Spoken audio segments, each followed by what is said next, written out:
एक पढ़े लिखे राजा राम जी के काम नहीं आए। योग वासिष्ठ सुना अपने गुरु से भगवान राम ने, लीला है। योग वासिष्ठ के बाद आज राज्याभिषेक होना था, कल बन जाना पड़ा। चेहरे पे सिकन तक नहीं है। जहां से सीता जी का हरण हुआ वहां उनका ननिहाल था, उसी के पास में महाकौशल। क्या वहां के राजा इनकी मदद नहीं कर सकते थे? बुलवाया उनको।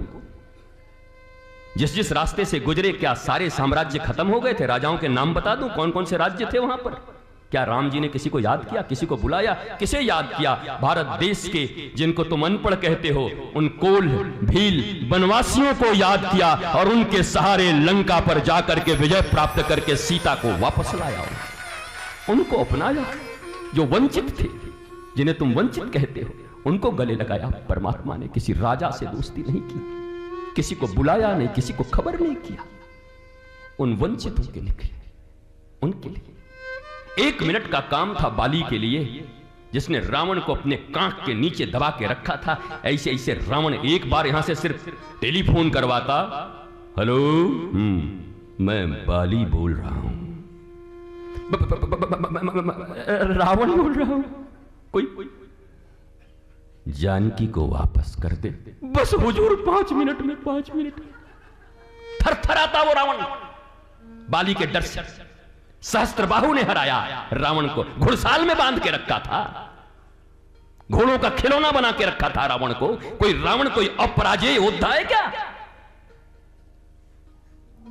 चाहते तो 1 मिनट में, भक्ति में भी बाली कम भक्ति नहीं करता था। आप पढ़ लो रामायण। बोला मैं बैरी सुग्रीव ही प्यारा। प्रभु मैं कौन सा आपका बैरी था? यही कारण है मोहिनाथ हमारा, किस लिए? पर वो राम है, राम है वो। तुम्हारे ये तथाकथित भौतिक समृद्धि के लिए नहीं। विवेकानंद से जब 3 दिन तक उन्होंने अमेरिका में धूम मच गई तो एक बड़े जेंटलमैन लोग आए। बोला स्वामी जी सब ठीक है, बट आपका कपड़ा है सब थोड़ा जेंटलमैन के जैसा, आपका इतना नाम हो गया, वस्त्र थोड़ा ठीक पहना कीजिए। विवेकानंद ने कितना प्यारा उत्तर दिया। बोला मैं उस देश का वासी हूं जहां वस्त्र से नहीं चरित्र से लोगों की पहचान होती। और मैं व्यासपीठ पर और काशी में बैठकर कहता हूं, इस पवित्र धाम की सौगंध लेकर कहता हूं, होंगे हजारों देश पर माय डियर मैं सत्य कहता हूं। सुनो भारतवासियों, आज भी अमेरिका के राष्ट्रपति के 18 डॉक्टरों की टीम में 13 डॉक्टर मेरे भारत के ही बेटे बेटियां हैं। पेंटागन चलाने वाले भारत के मेरे बच्चे हैं। अरे इन्फोटेक चलाने वाले मेरे भारत के बेटे बेटियां हैं। मैं सत्य शपथ लेके कहता हूं, हजारों देश हो जाएं लेकिन मेरे भारत से महान कोई नहीं हो सकता, इस संस्कृति से महान कोई नहीं हो सकता। उनको जरूरत पड़ती है हमारी, पेंटागन को हमारी जरूरत है, इन्फोटेक को हमारी जरूरत है। और आप का इतना आकर्षण, इतना आकर्षण आपका अपनी वेशभूषा, अपनी कपड़े, अपने वो वृंदावन में अब विदेशों से आकर साड़ियां पहनकर और घूंघट लेकर वो परिक्रमा कर रहे हैं, धोती पहन के वो हरे कृष्णा कर रहे हैं, और हम फटी हुई जीन्स पहन के कूल बन रहे हैं। Cool, you are not cool, you are biggest fool. Cut गया है तुम्हारा जड़ मूल, अब फांकोगे कुछ दिन में धूल ही धूल, छाती में गड़ेंगे सूल, बैठने को नहीं मिलेगी स्टूल। फिर से कोई आएंगे जैसे सकहुण, पठान, यवन, फ्रांसीसी, पुर्तगाली, अंग्रेज, मुगल, इन लोगों ने जैसे शासन किया ना, फिर कोई करने आ जाएगा हम पर तुम पर rule. You are not cool my dear biggest fool. ये कपड़े पहन के cool, I am cool, I am looking cool. बाल ऐसा बनाया ऐसे खड़ा, ऐसा लगा 440 वोल्ट का करंट मार दिया, ऐसे बाल खड़ा है। ये क्या है? बोला स्पाइक, हमकी स्पाइक, तार गाड़ ले उसमें।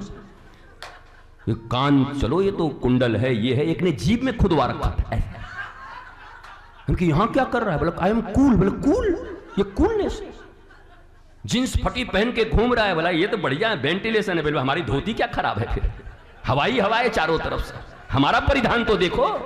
तुम जींस ईंट से फाड़ फाड़ के पहन रहे हो, ईंट रगड़ रगड़ के, पागल।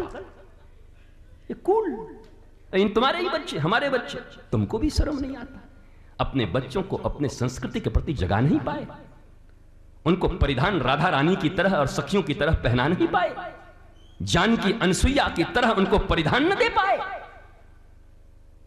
अरे स्कूल में पढ़ना मजबूरी है, 2 घंटे के लिए नक पुछवा टाई लगाकर वहां भेज देना, वापस आए तो अपने परिधानों में क्यों नहीं लगा देते? ये टाई इसलिए बनी थी कि वहां ज्यादा सर्दी होती थी, बार बार रुमाल अंग्रेज नहीं निकालते थे, इसलिए गले में बांध के रखे थे नाक पोंछने के लिए। वो टाई लगा के जेंटलमैन बने हुए यहां पर। इनको टाई की उत्पत्ति के बारे में पता तक नहीं है कि टाई उत्पत्तन कैसे।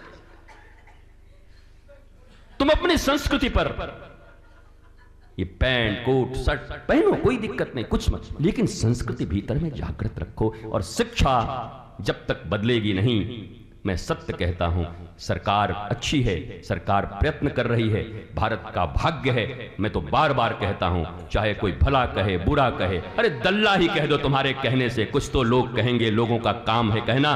पर वर्तमान भारत में हमारे देश के प्रधानमंत्री संत जैसे श्री आदरणीय नरेंद्र मोदी जी और हमारे इस राज्य में महंत योगी आदित्यनाथ जी की सरकार है। महाराज, आज भी अगर सनातन और हिंदुत्व का प्रकाश नहीं होगा तो कब होगा? ये भारत के लिए गरिमा का विषय है और बाबा के आशीर्वाद से हो रहा है। इसलिए एक बार तो इस काशी में बनता है, नमः पार्वती पतये हर हर महादेव